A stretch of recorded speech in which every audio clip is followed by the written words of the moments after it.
Eu começo perguntando, né, Fabiana, para você contar um pouquinho da sua história, né? O Tassiano esteve aqui, vai ser uma história um pouco parecida, né? Aí a gente começa perguntando assim, da infância, da juventude. Conta um pouquinho dessa sua história pra gente. Olha, nossa família é paraibana, né? Meu pai era caminhoneiro, minha mãe costureira e sou natural de Conceição, né? Na Paraíba, aqui depois de Mauriti. A gente mora em Juazeiro desde 87. Aqui nós chegamos em fevereiro de 87, eu tinha na época 12 anos de idade. E assim, a nossa família sempre procurava um centro que oferecesse bons estudos para os filhos, né? Eu lembro minha mãe falando bastante isso. Nós somos 8 irmãos, moramos em Cajazeiras, em Brejo Santo. Na minha terra mesmo, eu pessoalmente morei pouco tempo. E aí eu via nos meus pais essa coragem, né, de procurar um lugar que tivesse mais oportunidade para os filhos, né? Então, assim, numa época de muita dificuldade, eu sempre admirei essa coragem dos meus pais, apesar das limitações deles, né? Mas eles tinham a coragem de procurar um centro que desse mais oportunidade para os filhos. E falava sempre de Juazeiro, porque Juazeiro é o centro do Nordeste, né? A terra de oportunidades, é a terra acolhedora.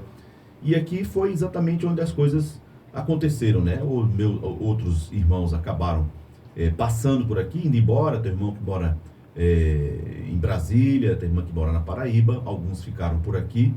Mas Juazeiro foi aquela terra acolhedora, né? Aquela terra que nos deu oportunidade.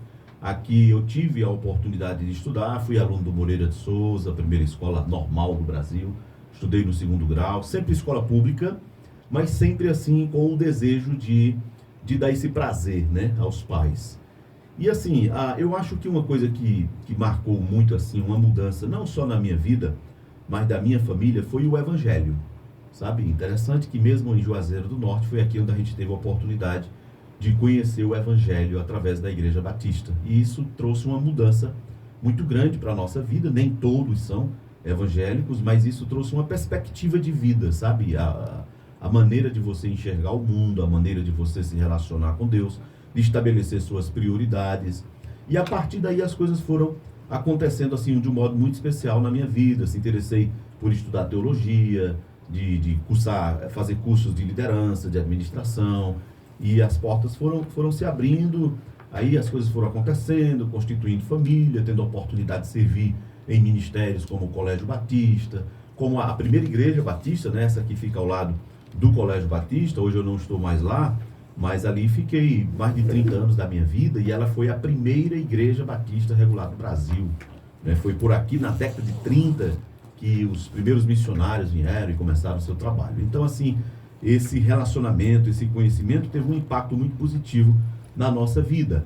E o trabalho no rádio, eu sempre fui apaixonado pelo rádio, né? O rádio para mim continua sendo uma grande paixão, é o maior veículo de comunicação. Comecei na Rádio Iracema, a pioneira, né? Que é a grande escola, e ali eu comecei fazendo algo assim que sempre me chamou muita atenção, que foi trabalhando na época com programa policial.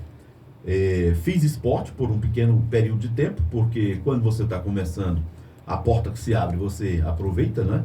E também, por gostar de esporte, eu gosto do esporte, mas não tanto de fazer o esporte no rádio, né? Então, assim, a minha grande paixão inicialmente foi o jornalismo, de um modo especial o programa policial, e a partir dali a gente foi se enveredando, né? Foi crescendo e foi aproveitando as oportunidades. Mas como foi que você entrou